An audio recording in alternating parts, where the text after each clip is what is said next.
আচ্ছা, কখনো ভেবে দেখেছি কি হাজার হাজার বছর ধরে বয়ে চলা নদীগুলো কিভাবে একটা পুরো দেশের গল্প লিখে ফেলতে পারে? আজকের এই এক্সপ্লেনারে আমরা ঠিক সেই রোমাঞ্চকর গল্পটাই জানব। প্রাচীন নদীর উদ্দাম স্রোত থেকে শুরু করে স্বাধীনতার জন্য এক অবিরাম আর রক্তক্ষয়ী সংগ্রাম, সব মিলিয়ে আমাদের এই ভূখণ্ডের ইতিহাসটা কিন্তু আক্ষরিক অর্থেই একটা বিশাল বহমান নদীর মতো। তো চলুন আর কথা না বাড়িয়ে এই চমৎকার ঐতিহাসিক যাত্রার একেবারে গভীরে ডুব দেওয়া যাক। ঠিক আছে, চলুন এক নজরে দেখে নিই আজ আমরা কোন কোন ঘাটে নৌকা ভেড়াতে যাচ্ছি। প্রথমে আমরা দেখব প্রাচীন নদী আর সভ্যতা, এরপর রাজবংশগুলোর উত্থান, তারপর ব্রিটিশ শাসন ও শোষণের সেই দ্বৈত অধ্যায়, সেখান থেকে স্বাধীনতার সেই কাঙ্ক্ষিত সংগ্রাম এবং সবশেষে আজকের এই আধুনিক বাংলাদেশ। পর্ব ১, প্রাচীন নদী আর সভ্যতা। চলুন একেবারে শুরুতে ফিরে যাই। প্রাচীন এই ভূখণ্ডের একদম আদি রূপরেখা কিন্তু মানুষ তৈরি করেনি, করেছিল তিনটি আদিম জলধারা: গঙ্গা, ব্রহ্মপুত্র আর পদ্মা। একটু চোখ বন্ধ করে ভাবলে বোঝা যায় এগুলো শুধু বয়ে চলা পানিই ছিল না, এদের প্রবল স্রোতী চারপাশের উর্বর ভূমিটাকে নিজের মতো করে কেটে কুটে তৈরি করেছিল। নদীর এই বিশাল বাঁকগুলোর আশেপাশে কিন্তু ধীরে ধীরে গড়ে ওঠে প্রাচীন মানব সভ্যতা, আর সেই জনপদই পরবর্তীতে আমাদের কাছে বঙ্গ নামে পরিচিতি পায়। ব্যাপারটা অনেকটা এরকম, নদীগুলোই যেন এই অঞ্চলের আসল স্থপতি। তো এবার আসা যাক পর্ব ২, রাজবংশ এবং মধ্যযুগীয় বিকাশ। এখন এই যে প্রাচীন আমলের রাজনৈতিক পরিবর্তনগুলো, এগুলোকে কিন্তু আমরা খুব সহজেই একটা বিশাল স্পোর্টস টুর্নামেন্টের সাথে তুলনা করতে পারি। এখানে রাজবংশগুলো হলো এক একটা আলাদা স্পোর্টস টিম। প্রথমে মাঠে নামল মৌর্য সাম্রাজ্য, তারা তাদের নিজস্ব কৌশল বা প্লে বুক নিয়ে প্রভাব বিস্তার করল। এরপর এলো গুপ্তযুগ, তারা একেবারে নতুন এক গেম প্ল্যান নিয়ে মাঠে হাজির হলো। আর তারপর পাল রাজবংশ, যারা দীর্ঘ সময় ধরে মাঠ কাঁপিয়েছিল। প্রতিটি দলই কিন্তু এই অঞ্চলে শিক্ষা, শিল্প আর বৌদ্ধ ধর্মের ব্যাপক প্রসার ঘটিয়ে নিজেদের একটা শক্ত অবস্থান তৈরি করেছিল। আচ্ছা, একটু থামা যাক। এতক্ষণ যা দেখলাম সেখান থেকে একটা কুইক রিভিউ হয়ে যাক। প্রাচীন বাংলার রূপরেখা আর সভ্যতার ভিত্তি তৈরি করেছিল কোন তিনটি আদি নদী? একদম ঠিক ধরেছেন, গঙ্গা, ব্রহ্মপুত্র এবং পদ্মা। এই নদীগুলোই কিন্তু ছিল আমাদের প্রাচীন সভ্যতার একদম মূল নোঙর। এরপর প্রাচীন যুগের গণ্ডি পেরিয়ে শুরু হলো মধ্যযুগ। বিশেষ করে যখন মুসলিম শাসন শুরু হলো, তখন এই অঞ্চলের দৃশ্যপট আবার বদলে গেল। এটা অনেকটা স্পোর্টস টিমের নতুন আর শক্তিশালী এক ম্যানেজমেন্ট দায়িত্ব নেওয়ার মতো ঘটনা।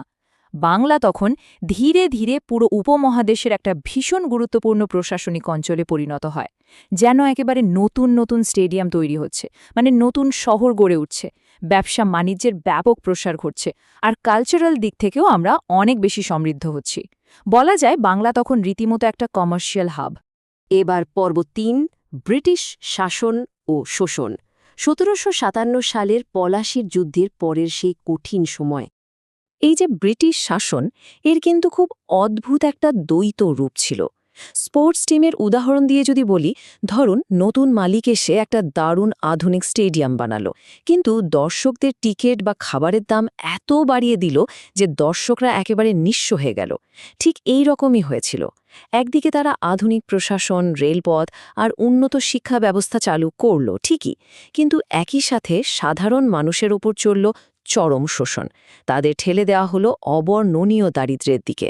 সত্যি খুব জটিল আর নির্মম একটা অধ্যায় ছিল এটা।